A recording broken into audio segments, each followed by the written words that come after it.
Have you ever had to call BYU IT or any IT in general? I have. What is the first thing that they generally say to you? Have you tried unplugging it and plugging it back in? Or maybe try turning it off and turning it back on?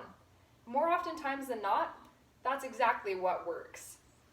Anne Lamont says it best when she said, almost everything will work again if you unplug it for a few minutes, even you. Now, in this time, we're using a lot more technology with this social distancing. I don't know about you, but my use of TV, my laptop, phone, music has skyrocketed. And with it, my brain capacity has felt like it is going to explode. So I would propose that taking the time to unplug can increase our well-being. From one struggling human being to the next, I want to start with 3 areas. First, why being plugged in is detrimental to one's well-being. 2, why living a life unplugged can help us spiritually, socially, and mentally. And finally, how can we implement the unplug? Or in other words, what are some solutions? Now, I'm not saying that technology is all that bad. Quite to the contrary. There's no way that I could be giving this speech to you without technology. However, I believe that it needs to be used in moderation. You still don't think it's a problem? Listen to these statistics. 84% of cell phone users claim that they could not go a single day without using their phone. 67% of cell phone owners check their phone for messages, alerts, badges, emails, whatever it may be, at least or even when they don't notice that their phone is vibrating. Studies also indicate that some mobile device owners check their devices every 6.5 minutes. That's as long as my speech. Traditional TV viewing eats up over 6 days worth of time per month. 6 days, almost a week.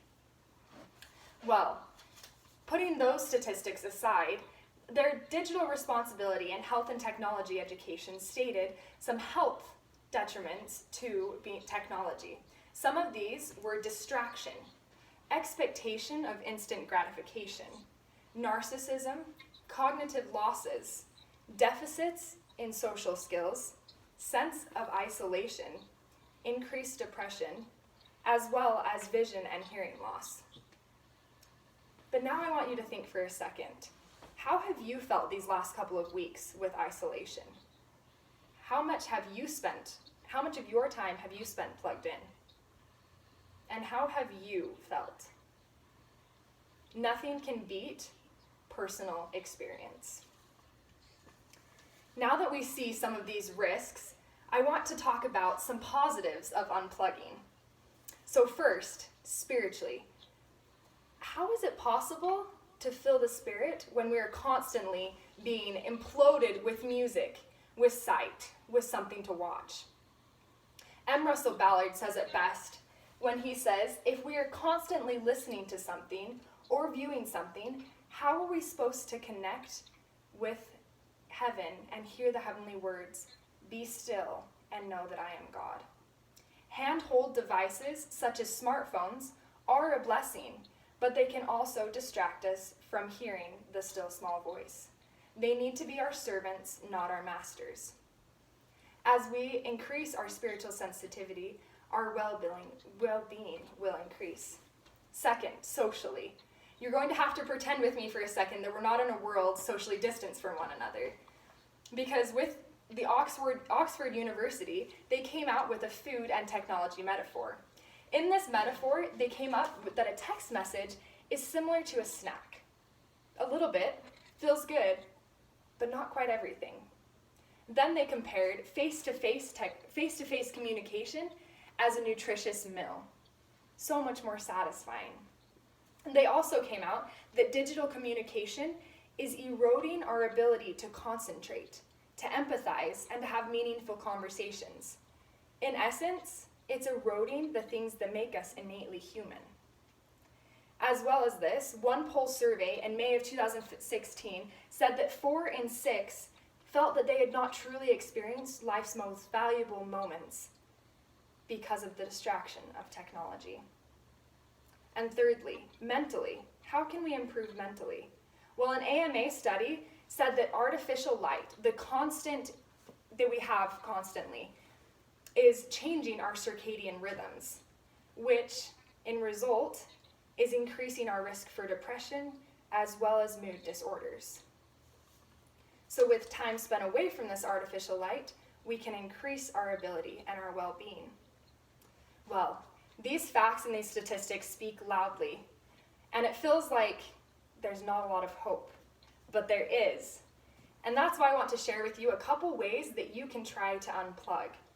First is starting your day somewhere else, whether it's with meditation or something that makes you feel alive. Secondly, power down for one period a day. It could be lunch, dinner, or just some hour randomly throughout the day. Thirdly, you try to use a time or something like an app that can help you with time wasters on your phone. And finally, take an extended break from technology. This will help you feel intentional and disciplined about your technology use. With these statistics and these thoughts put aside, life at its best is happening right in front of you. Our world may be changing, but the true nature of life is not. These experiences will never repeat themselves. These conversations are unfiltered and authentic, and the love is real. But if we are too busy staring down a screen, we're going to miss them all. Choose to take control of your life. Choose to increase your well-being. Choose to unplug. Thank you.